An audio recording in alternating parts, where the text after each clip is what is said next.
Have you ever seen a piece of artwork, probably in a video game, and found that it looks quite unique? If you are not quite sure what is unique here, I'm referring to the aspects within an image that makes it seem hand-drawn. Why it's unique? Well, the answer is cel-shading. It's a relatively recent animation technique that renders 3D objects in a 2D way. It is rapidly taking over the gaming industry because of the features it offers. It delays the aging of the game. Games using this unique technology kinda don't look old, they kinda look timeless. And that's actually good. Today in this video, I will be talking about why games using cel-shading don't age, and some examples from the past and present. Stay hooked and watch the video till the end. What is cel-shading?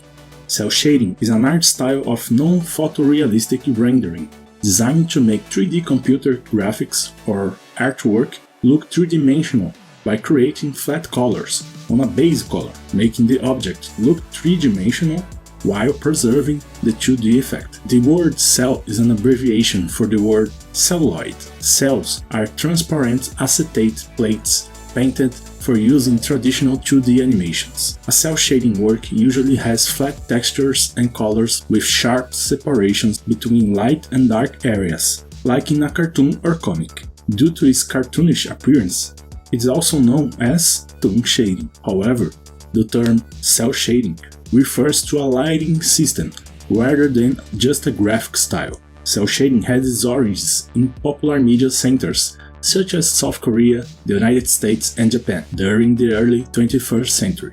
Almost every Japanese anime out there is done by using cel-shading technique, and today the technique is quite popular in the game industry with its standout features. How does cel-shading works? A game with the visual appearance of a comic, but illuminated and shaded in a realistic way would not be cel-shading. Cel-shading became very popular due to the shades and design it gave.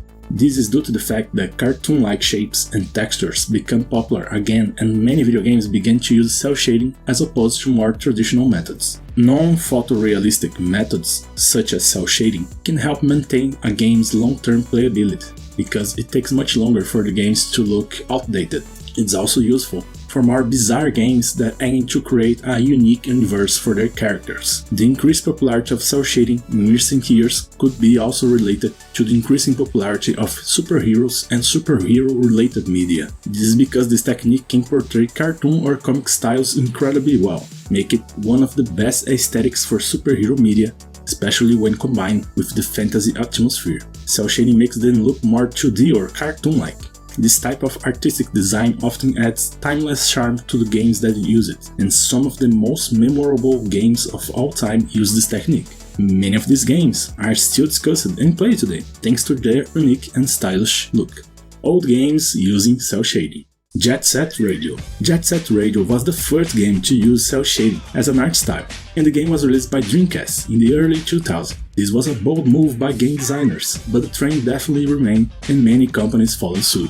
The game attracted a lot of press attention for the implementation of this unique visual style when Sega first introduced it at the Tokyo Game Show in 1999. The game was a critical success at the release, winning 3 major gaming awards. It won an E3 Gamer Critics Award for Best Console Game in 2000, a Game Developer's Choice Award for Excellence in Visual Arts, and Game Innovation Spotlight in 2001, and an Annual Interactive Achievement Award in the same year. Jet Set Radio was such an influential game that many aspiring game developers began to use the cel-shading technique in their games, as well as a number of developers who implemented for longer-running franchises. Automodelista.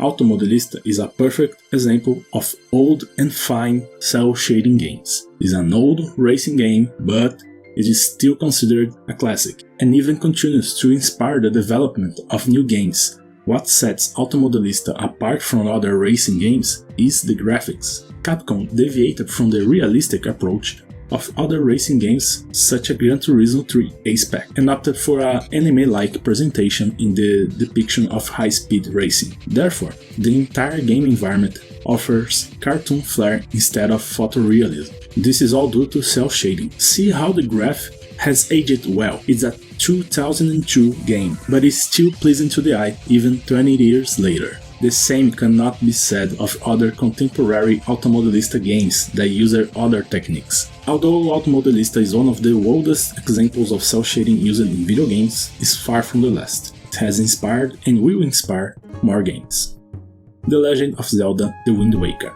The Legend of Zelda: The Wind Waker was released in 2003 for the Nintendo GameCube and had a visual style rendered using the cel shading technique. It was one major game featured this unique technique. The Legend of Zelda: The Wind Waker is possibly the most famous example of the series, using cel shading techniques and in spectacular ways. Although the game was released in 2003, thanks to its distinctive art style, it doesn't seem to have aged nearly as much as other titles released that year. At first, it met with a particularly cold reception, which divided both game critics and fans of the series.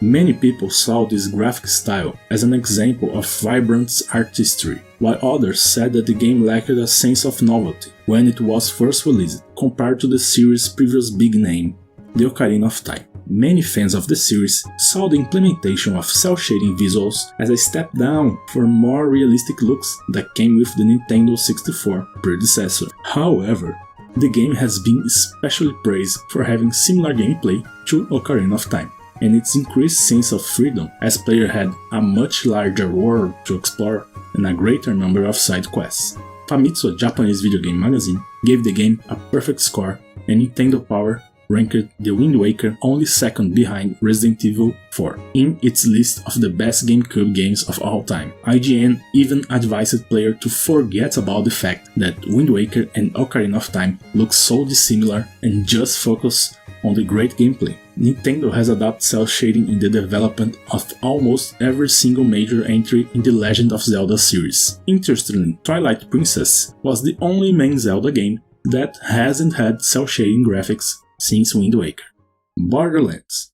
In 2007, Gearbox Software gave the public their first glimpse into a game called Borderlands that they were working on. As with many sci-fi based first-person shooters, the game initially took on a more realistic look, as opposed to what it would eventually become. At 2K Games E3 press conference in 2008, a short demo of Borderlands was shown, but the game subsequently disappeared from the public eye. This led people to believe that Gearbox might have scrapped the project and that it would never have a release date. However, this was far from the case, as Borderlands reappeared in the early quarter of 2009, but with a radically altered visual style rendered through the use of cel shading techniques. It was called a big gamble by Gearbox itself, as before this sudden change, a lot of expensive work had to be scrapped. The game was released in the fourth quarter of 2009 and had an overwhelming success. The game became a surprise hit both in terms of sales and reception, with some analysts comparing its release to that of BioShock, which also surprised many people with how good it was. In addition to the wild characters and numerous explosions in the series, the unique cel shading art direction is certainly one of the biggest factors that have led to their large fan base. Since its release, the original Borderlands has sold over 4.5 million units worldwide, received several Game of the Year awards, and has since become a pretty big franchise that has seen the release of comic strips, novels, and even toys of characters in the series. Cel shading gives freedom to design. Cel shading is more than an alternative to realistic graphics, and it also gives the game developers more freedom in designing their games. Cel shading is a technique that allows developers to artistically represent two-dimensional styles using three-dimensional tools. Photorealistic graphics can still lead to some amazing games, with Bluepoint's remake of Demon's Souls being a perfect example. However, since these photorealistic games are always harder and expensive to produce, it's important to remember that a good game doesn't necessarily have to look real. The Legend of Zelda Breath of the Wild alone proves this, as it contains an amazing amount of high-quality content while not looking realistic in the slightest. Hades is another popular game that uses cel shading along with fast-paced high-impact combat, and it was very successful. I could talk about all Telltale games like the Walking Dead series and The Wolf Among Us 2 and many others. The list goes on and on. The most important insight here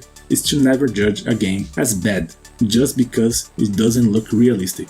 Honestly, it's hard to imagine a worse reason to miss out on some of the best gaming experience. And now you can see why people today find cel-shading so interesting. This is partly because people find games with colorful landscapes and maps easier to navigate, so they can usually remember a cel-shading game more easily but get lost in a realistic shaded games. And partly because people tend to like quirky games with fun atmospheres, which makes cel-shading really good and useful for game developers. Conclusion: cel-shading, it is rapidly taking over the gaming world, and no wonder why the games using cel-shading seem to don't age that much. The graphics of games using this unique and inspiring technology age like fine wine and not like milk.